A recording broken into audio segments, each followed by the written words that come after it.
같이 읽은 말씀을 가지고 큰 자가 되고 싶으십니까? 이런 제목으로 말씀 전하겠습니다. 어느 날 예수님의 제자들 사이에 누가 크냐 그런 문제에 대해서 논쟁이 붙었습니다. 당연히 우리들 중에 누가 키가 제일 크냐 그런 논쟁은 아니었습니다. 자기들 중에 누가 서열 1위냐 그 문제에 대해서 논쟁을 한 것이지요. 누가 크냐의 문제는 예수님의 제자들뿐만 아니라 사실 모든 사람들의 관심거리입니다. 사람은 태어날 때부터 무조건, 저는 무조건이라고 생각해요. 무조건 다른 사람보다 크고 싶습니다. 신체적으로 키가 크고 싶은 것도 당연하고요. 그 이외의 것들에 있어서도 다른 사람들보다 낫고 싶은, 훌륭하고 싶은 그런 욕구가 있습니다. 어렸을 때는 잘 모르니까 그 욕구를 부모가 대신해 주지요. 부모가 자기 아이를 다른 집 아이들보다 더 나은 아이로 만들려고 무진장 애를 씁니다. 그래서 아이들이 학교가 끝나도 이것 배우러 다니고 저것 배우러 다니느냐고 바쁩니다. 놀 사이가 없어요. 좀 크면 남들보다 더 좋은 대학에 보내려고 하고요. 사회에 나오면 남들보다 더 많은 돈을 벌고 싶어 하고, 남들보다 더 좋은 직장에 들어가고 싶어 하고, 남들보다 더 높은 자리에 올라가고 싶어 합니다. 이 끝없는 내가 더 크냐, 네가 더 크냐, 우리 중에 누가 더 크냐, 이 싸움은 죽을 때까지 계속 이어진다고 생각합니다. 근데 그렇게 원하는 대로 되는 사람들은 아주 소수의 사람들입니다. 그리고 이 소수의 사람들은 그렇게 되면 교만해지지요. 그래서 다른 사람들을 다 자기 밑으로 봅니다. 그러다 보니 시쳇말로, 요즘 유행하는 말로 갑질을 하는 거잖아요. 그래서 사회적으로 무리를 일으키는 일들이 빈번하게 일어나고 있습니다. 원하는 대로 되지 못하는 사람들은 그럭저럭 힘없이 인생을 살아가거나 아니면 낙심하고 그 이후의 인생을 그냥 포기하거나 허비해버리는 경우도 허다하지요. 사람들은 왜 남들보다 더 크고 싶을까요? 사람들은 왜 다른 사람들보다 더 높은 사람이, 힘 있는 사람이 되고 싶어 할까요? 남들을 밟고 올라서고 싶은 마음 때문입니다. 남들 위에 군림하고 싶은 것입니다. 남들을 섬기기보다는 남들을 부리는 사람이 되고 싶은 마음이 크기 때문이죠. 이 세상 모든 사람들이 이런 생각을 하고 있습니다. 이것이 세상의 가치관입니다. 본문에 심지어 예수님의 제자들조차도 누가 크냐는 문제로 논쟁을 했으니 이 문제가 사람들 속에 얼마나 깊게 뿌리 박혀 있는지 잘 알 수 있습니다. 여러분, 우리는 기독교인입니다. 그리스도인입니다. 기독교인은 세상을 따르는 사람들이 아닙니다. 기독교인은 사실은 세상을 거스르는 사람들입니다. 세상의 가치관을 거부하는 사람들입니다. 기독교인은 세상의 가치관에 갇혀 다른 사람들과 진흙탕 싸움을 하는 사람이 아닙니다. 전혀 다른 세계관과 가치관을 가지고 사는 사람들입니다. 그래서 우리는 누가 크냐에 관한 문제에 있어서도 분명히 다른 생각을 해야 합니다. 다른 관점을 가져야 합니다. 본문에서 예수님께서 바로 그 관점이 어떤 관점인지 우리에게 가르쳐 주시고 있습니다. 자, 예수님과 제자들이 가버나움까지 걸어왔는데 그 길을 위해서 제자들 사이에 누가 크냐에 관한 문제로 논쟁을 했습니다. 이때에는 예수님께서 제자들의 논쟁에 관여하지를 않았습니다.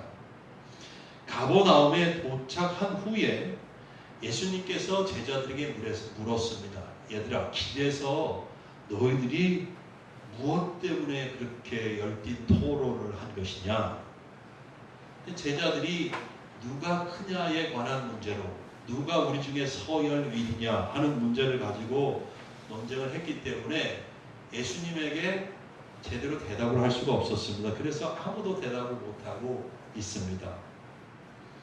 그러나 예수님은 말씀을 하시기 시작을 했습니다. 제자들이 토론한 주제와 상관없이 예수님께서 제자들에게 또 당신이 하고 싶으신 말씀을 하신 것이 아닙니다.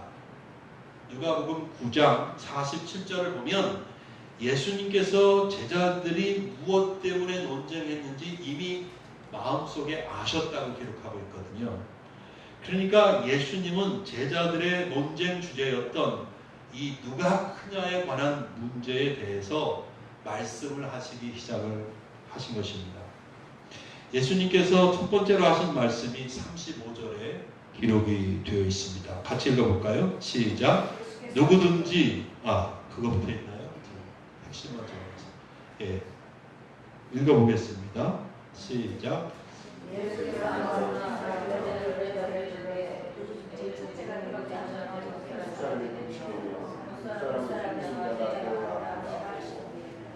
아멘. 선풍기에 바람이 넘어가지고 다시 한번 읽죠. 시작. 예수께서 앉으사 12제자를 불러서 이르시되 누구든지 첫째가 되고자 하면 무사람의 끝이 되며 무사람을 섬기는 자가 되어야 하리라 하시고. 아멘. 이 말씀을 묵상하면 몇 가지 교훈을 깨달을 수가 있습니다. 첫째는 여러분, 세상이 알아주는 자와 세상이 알아주는 큰 사람과 하나님이 인정해 주시는 큰 사람이 다르다는 사실입니다. 세상은 강한 자를 알아주고 인정하지요. 사람들은 역대 올림픽이나 기타 다른 스포츠 이벤트에서 금메달을 딴 사람을 오랫동안 기억합니다. 그렇죠? 그러나 은메달을 딴 사람은 쉽게 있습니다. 우리가 말로는 은메달도 소중한 것입니다. 동메달도 정말 값진 것입니다. 이렇게 하지만 사실은 마음속으로는 금메달만 인정해 줍니다. 그래서 사람들은 너도 나도 챔피언이 되고 싶어 하는 것이죠. 저는 안 봤습니다만 오늘 새벽에 20세 이하 월드컵 축구에서 우리나라 대표팀이 우크라이나에 1대3으로 역전패를 당했습니다. 그러니까 이강인이 먼저 선제골을 집어넣었어요. 이때까지만 해도 우리나라가 우승하나 보다 그렇게 생각했을지 모르죠. 근데 1대3으로 안타깝게 역전패를 했습니다. 비록 역사상 최고의 성적을 거뒀지만 우리는 정말 아쉬울 짝이 없습니다. 여기까지 간 것도 대단하지만 그래서 좋아하고 기뻐했는데 지니까 우승 못하니까 그 기분이 싹 반감이 되고 그냥 아쉬운 마음만 드는 거예요. 우승을 했다면 온 나라가 떠들썩 했을 텐데. 세상은 지위가 높은 사람을 인정해 줍니다. 그 사람에 대해서 속마음이 어떻든지 간에 높은 사람 앞에 가면 고개를 숙이죠. 그래서 사람들은 너도 나도 쥐꼬리만한 권력이라도 잡으려고 하고 한번 잡으면 놓지 않으려고 하고 한번 잡으면 점점 더 큰 권력을 욕심을 내는 것이죠. 세상은 학식이 많은 사람, 부를 가진 사람, 놀라운 기술을 가진 사람, 어떤 분야에서든지 세계적인 인정을 받는 사람들에게 박수를 보냅니다. 얼마 전 칸 영화제에서 황금 종려상을 받은 우리의 봉준호 감독, 우리 시경이가 나중에 그렇게 될 것을 성도들 중에 생각하는 사람들이 있었다고 그러더라고요. 아멘. 네. 정말 이 양반 전 세계인의 인정과 박수갈채를 받지 않았습니까? 또 뭐 우리 사회에 그런 분들이 많지요. 뭐 다 말할 수는 없지만 김연아 선수 같은 사람 얼마나 온 국민이 박수 쳐주고 좋아하고 인정해주고 그러지 않습니까? 챔피언이 되는 것, 세상에서 높은 지위에 올라가는 것, 부를 갖게 되는 것, 어떤 분야에서든 뛰어난 재능으로 세계로부터 인정을 받는 것, 이런 것들은 나쁜 것이 아닙니다. 좋은 것이죠. 얼마나 좋습니까? 수많은 사람들로부터 칭찬을 받고 인정을 받고 박수갈채를 받는 것, 되게 좋은 것입니다. 여러분들이 그렇게 되시길 바랍니다. 연세 많으신 분들은 자녀들이 그렇게 될 수 있도록 기도하시길 바랍니다. 그러나 여러분, 기독교인인 우리가 거기서 만족을 하고 오직 그것만을 따라가는 사람들이 아니라는 사실을 기억해야 합니다. 세상의 인정을 받지만 하나님께는 인정을 받지 못할 수도 있거든요. 물론 하나님의 인정도 받고 세상 사람들의 인정도 받으면 더할 나위 없이 좋을 것입니다. 그러나 세상의 인정을 받는 것은, 즉 1등이 되고 최고가 되는 것은 쉬운 일이 아닙니다. 말씀드린 대로 아주 소수의 사람들만 그렇게 됩니다. 더욱이 믿음을 배반하고 하나님의 뜻을 거스르면서까지 세상의 인정을 받으려고 한다면 참으로 의미 없습니다. 안타까운 일입니다. 그러므로 만일 세상의 인정을 받는 것과 하나님의 인정을 받는 이 둘 사이에서 선택을 해야 된다고 한다면 여러분들은 세상의 인정은 받지 못할지라도 하나님의 인정을 받는 사람들이 되기를 바랍니다. 그것을 더 기쁘게 생각하고 더 좋게 여기는 믿음의 성도님들이 되시기를 주의 이름으로 축복합니다. 세상이 알아주지 않아도 하나님이 알아주는 삶, 하나님께서 기뻐하시는 삶을 산다면 그것이 가장 좋은 거예요. 가장 아름답고 고상한 삶일 것이라고 저는 믿습니다. 다시 말씀드리자면 세상 사람들이 인정해 주는데 하나님께서는 인정해 주지 않는다면 슬픈 일이죠. 그러므로 우리는 먼저 하나님의 인정을 받는 사람들이 되어야 할 것입니다. 그러면 여러분, 하나님이 인정해 주시는 사람은 어떤 사람일까요? 하나님 앞에는 어떤 사람이 큰 자일까요? 어떤 사람이 하나님이 큰 사람이라고 여겨주는 그런 종류의 사람일까요? 그래서 오늘 두 번째로 받을 수 있는 교훈은, 하나님이 인정하시는 큰 사람은 자기를 낮추고 다른 사람을 섬기는 사람일 것이라고 말씀드릴 수 있습니다. 뭐라고요? 하나님이 인정해 주시는 사람은 어떤 사람이에요? 자기를 낮추고 다른 사람을 섬기는 사람. 이런 사람이 하나님이 인정해 주시는 큰 사람입니다. 위대한 사람입니다. 훌륭한 사람인 것입니다. 앞에서 말씀드린 대로 1등이 되는 것, 최고가 되는 것, 세상에서 큰 성공을 거두고 사람들의 박수를 받는 것, 그것 자체로 절대로 나쁜 것은 아닙니다. 물론 부정한 방법이 아니라 정당한 방법으로 되는 한에서입니다. 그러나 정당하게 그렇게 되었다 할지라도 만일 그렇게 된 후에 자기를 높이고 교만에 빠진다면 절대로 하나님 앞에 인정받을 수 없는 것입니다. 하나님께서 인정해 주시는 큰 사람이 될 수 없어요. 성경을 읽어보면 분명하게 알려야 되는 사실이 한 가지 있습니다.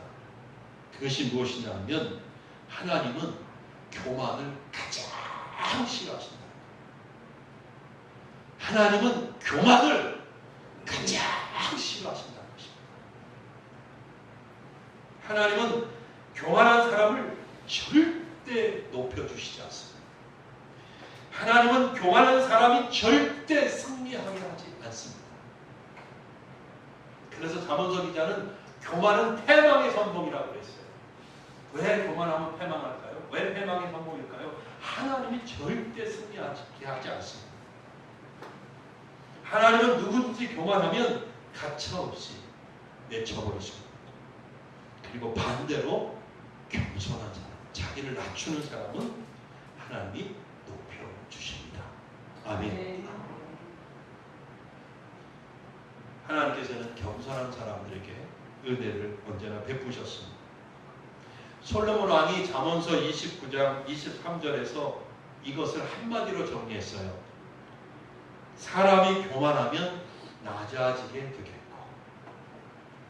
마음이 겸손하면 영예를 얻으리라. 아멘. 아멘.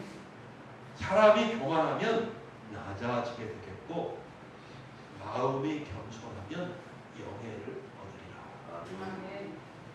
그러므로 하나님 앞에 큰 자가 되려면 먼저 자기를 낮추는 사람이 되어야 하는 것입니다.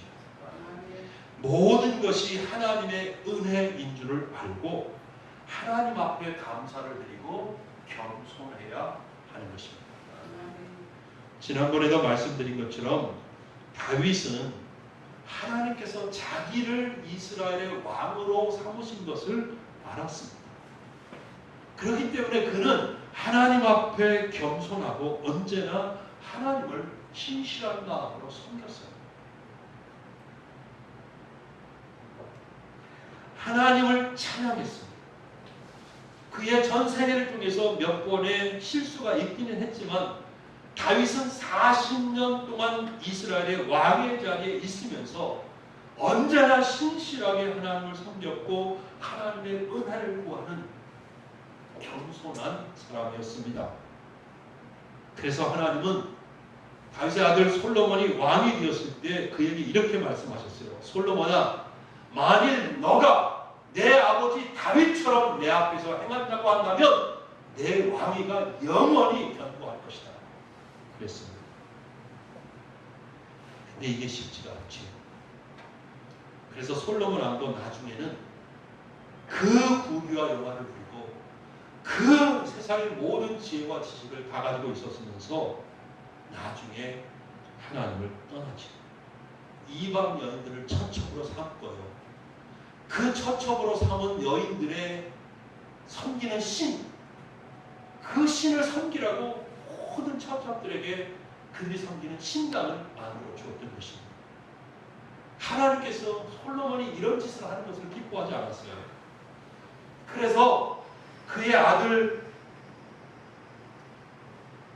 르호보암이 왕이 되었을 때에 이스라엘 나라를 둘로 갈라서 유대 민족, 유대 족속과 베냐민 족속은 르호보암에게 그냥 남겨주고 나머지 10족속은 여로보암이라는 사람에게 줘버렸던 것입니다. 다윗을 봐서 솔로몬 왕 당대에는 하나님께서 그냥 내버려 두셨다가 그의 아들 르호보암이 왕이 되었을 때에 하나님께서 나라를 갈라서 10족속을 여로보암에게 줘버립니다. 여러분, 그래서 우리는 매일매일 이렇게 되지 않기 위해서 하나님 앞에 나가야 되는 거예요. 하나님 잊고 살고 하나님 말씀 떠나고 기도하지 않으면 언제 어떻게 되는지 모르게 우리는 이 교만에 빠지게 되어 있어요. 하나님 은혜를 잊어버리게 되어 있다고요. 그래서 매일매일 하나님 앞에 나아가야 합니다. 매일매일 하나님의 은혜를 구하고 하나님 의지해야 되는 것입니다, 여러분. 그렇지 않으면 자기도 모르는 사이에 하나님의 은혜를 망각하게 되고 교만해질 수 있어요. 하나님 앞에서 자기를 낮출 뿐만 아니라 사람 앞에서도 자기를 낮추고 겸손해야 합니다. 그러나 많은 사람들이 그렇게 하지 않죠. 높은 데 올라가면 낮은 자리에 있는 사람 무시하기가 쉽습니다. 좀 배우고 머릿속에 글자가 들어가면 못 배운 사람을 무시하죠. 성공하면 성공하지 못한 사람들 무시합니다. 많이 가지면 못 가진 사람 무시합니다. 세상의 인정을 받으면 그렇지 못한 사람들 무시합니다. 또한 다른 사람의 약점이나 실수를 지적하기 좋아하는 사람들이 있습니다. 그들은 그렇게 하면서 쾌감을 느끼기도 하고 그 사람보다 자기가 우월하다는 우월감을 가질 거예요. 그러나 그것도 교만입니다. 남들보다 자기 자신을 더 낮게 여기는 교만한 마음이죠. 여러분, 만일 우리가 이렇게 된다면 우리는 결코 하나님이 인정해 주시는 큰 자가 될 수 없습니다. 하나님이 인정해 주시는 큰 사람이 될 수가 없습니다. 왜냐하면 이렇게 교만한 사람을 하나님은 결코 기뻐하시지 않기 때문입니다. 그러므로 우리는 남과 자신을 비교하면서 우월감에 빠지고 다른 사람을 무시하는 태도를 버려야 합니다. 스스로 자신을 높이는 것은 하나님 앞에 의미 없습니다. 무가치 합니다. 하나님 앞에 큰 사람은 하나님 앞에서나 사람 앞에서 자신을 낮추는 사람입니다. 그리고 또 한 가지, 하나님 앞에 큰 사람은 다른 사람을 섬기는 사람입니다. 아멘. 아멘. 하나님께서 나에게 주신 것으로 다른 사람을 섬기는 것입니다. 하나님께서 높여주신 자리에서 그 힘으로, 그 권능으로 힘없고 약한 사람들을 도와주고 섬기는 것입니다. 하나님께서 갖게 해주신 지식과 재능으로 다른 사람들을 섬기는 것입니다. 그래서 세 번째로 다른 사람을 섬기는 것은 그러면 무슨 뜻일까? 내게 하나님께서 주신 것으로 다른 사람을 섬기는 것이 하나님 앞에 큰 자가 되는 것이라고 했는데, 다른 사람들을 섬기는 것은 어떤 의미를 갖는 것일까? 여러분, 다른 사람을 섬기는 것은 내 것을 가지고 그것이 없는 사람을 도와주고 유익하게 하는 것입니다. 그게 섬기는 거예요. 기독교인들이 가져야 하는 의식이 있지요. 그것은 청지기 의식입니다. 내가 가진 것의 그 소유권이 나에게 있지 않고 하나님에게 있다는 그런 의식입니다. 하나님께서 나에게 맡겨주셨다고 생각하는 거죠. 나에게 하나님이 맡겨주시니까 당연히 주인이 하나님이시고 나는 그것을 주인이신 하나님 뜻에 따라서 사용해야 된다. 이게 청지기 의식인 것이에요. 그래서 하나님의 충성스러운 청지기가 되면 하나님이 인정해 주시는 큰 사람이 되는 것입니다. 어떤 사람은 여러분 중에도 그럴 거예요. 나는 가진 게 없어요. 이렇게 생각하는 사람들이 있을지 모릅니다. 그러나 여러분, 그렇지 않습니다. 누구나 남을 섬길 수 있는 한 가지 이상 가지고 있습니다. 다른 사람과 나를 비교하면서 나는 아무것도 가진 게 없어요. 그렇게 생각하지 마세요. 누구나, 여러분 중에 누구나 다른 사람을 섬길 수 있는 한 가지 이상 무언가를 가지고 있습니다. 만일에 이 세상에서 부를 가졌거나 권세가 있다면 그것으로 다른 사람을 섬길 수 있습니다. 남이 없는 지식이 있다면 그것으로 섬길 수 있습니다. 남이 없는 기술이 있다면 그것으로 다른 사람을 섬길 수 있습니다. 저는 제가 영어 몇 마디 한다고 정말 다른 사람 아주 거의 안 봤다시피 하고 영어를 가르쳐주는 거죠. 비록 근데 우리에게 그런 것들이 없어도 우리는 말씀드린 대로 얼마든지 다른 사람들을 섬길 수 있어요. 바로 무엇으로 섬길 수 있냐면 말로 섬길 수 있습니다. 여러분 다 말할 줄 알죠? 네. 저는 우리 교회 이 많은 성도들 중에 말을 못하는 분이 한 분도 없다는 사실을 알고 있습니다. 여러분 모두 다 말씀을 하실 수 있습니다. 그래서 우리는 말로 얼마든지 다른 사람들을 섬길 수 있습니다. 성경은요, 말의 힘을 아주 강조합니다. 말이 가지고 있는 영향력에 대해서 성경은 크게 말하고 있습니다. 그래서 말을 잘하라고 그렇게 언제나 가르치죠. 말로 사람을 세울 수도 있고 말로 사람을 무너뜨릴 수도 있습니다. 요즘처럼 인터넷이 모든 사람의 삶에 깊숙이 들어가 있고 SNS라고 하는 것이 다 이렇게 발달한 세상에서 우리의 말과 그 말을 글로 표현하는 이 문자 메시지 이것들이 갖는 힘이 어마무시합니다.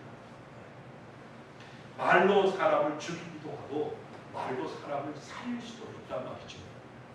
그러므로 우리는 말로 다른 사람을 섬길 수 있습니다. 왜냐하면 이것이 큰 힘을 가지기 때문이에요. 즉 말로 사람들을 유익하게 하는 것입니다. 다른 말로다가 다른 사람을 격려하고 돕는 거죠. 먼저 칭찬의 말로 다른 사람을 격려할 수 있습니다. 아주 오래전에 제가 우리 교회 부임하고 얼마 안 됐었는데 칭찬은 고래도 춤을 추게 한다 그런 책이 있었어요. 기억하십니까? 네. 그 책이 우리 사회에 큰 반향을 불러일으킨 적이 있습니다. 그래서 사람들은 다른 사람들로부터 인정과 칭찬을 받고 싶어 합니다. 다른 사람들이 최고야 이렇게 엄지척 해주면 기분이 정말 좋아지지요. 그리고 격려가 되고 힘이 생길 때가 많습니다. 저는 우리 집사람한테 칭찬받는 걸 제일 좋아해요. 여러분들이 칭찬해 줘도 참 좋은데 우리 집사람이 다른 사람은 칭찬을 잘 해주는데 저는 잘 칭찬을 안 해주는데 어쩌다가 칭찬을 해주면 얼마나 좋은지 크게 힘이 되고 격려가 되죠. 여러분도 마찬가지라고 생각합니다. 여러분도 칭찬과 격려를 받고 싶을 거예요. 여러분이 칭찬과 격려를 받고 싶다면 다른 사람과 마찬가지거든요. 그러니까 다른 사람들을 많이 칭찬해주고 격려하는 그런 사람들이 되시기를 주님의 이름으로 축복합니다. 사무엘상 19장 4절에 보면요, 요나단이 자기 아버지 사울에게 가서 누구를 칭찬하는지 아세요? 다윗을 칭찬합니다. 아버지, 다윗이요, 제가 우리 친구 하기로 했거든요. 이 다윗 진짜 끝내주는 애예요. 얘 정말 훌륭해요. 얘 한번 크게 써보세요. 칭찬해주고. 히브리서 10장 24절에 보면 서로 돌아보아 사랑과 선행을 격려하라 이렇게 말씀하고 있습니다. 여러분, 칭찬과 격려는 사람들의 상처를 씻어냅니다. 사람들에게 자신감을 회복시켜줍니다. 용기를 불어넣습니다. 그리고 다시 일어설 수 있는 힘을 가져다 줍니다. 부부간에 지적하고 서로 탓하기보다는 칭찬을 해주실 수 있기를 바랍니다. 부모 자식 간에도 더 많은 칭찬을 주고받았으면 좋겠어요. 부모가 자식을 칭찬하는 경우는 그래도 많지만 자녀가 부모를 칭찬하는 경우는 잘 없습니다. 그만큼 훌륭한 부모가 되기가 어렵다는 얘기도 되겠는데요.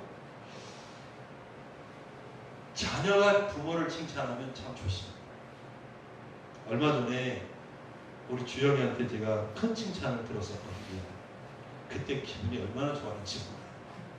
쟤는 뭐라고 어떻게 칭찬해 줬는지도 잊어버렸겠지만 칭찬을 받은 아버지라는 그것을 지금도 묵상하면서 좋아 이렇게 하고 있다는 거죠.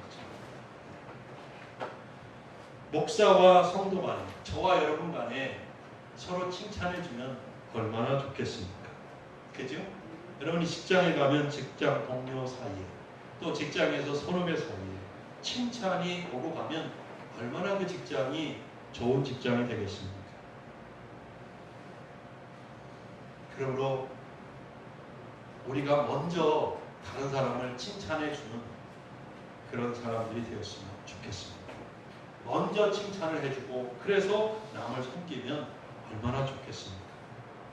칭찬할 것이 없어도 한 가지라도 찾아서 칭찬을 해주시는 그런 여러분들이 되시기를 바랍니다. 그러면 그 사람을 변화시킬 수 있습니다. 그 사람의 아픔을 씻어내고요, 상처를 씻어내고요, 자신감을 회복시켜주고 그 어렸을 때 받은 상처도 다 고칠 수 있어요. 근데 한 번 칭찬해주고 끝나면 아무 효과가 없어요.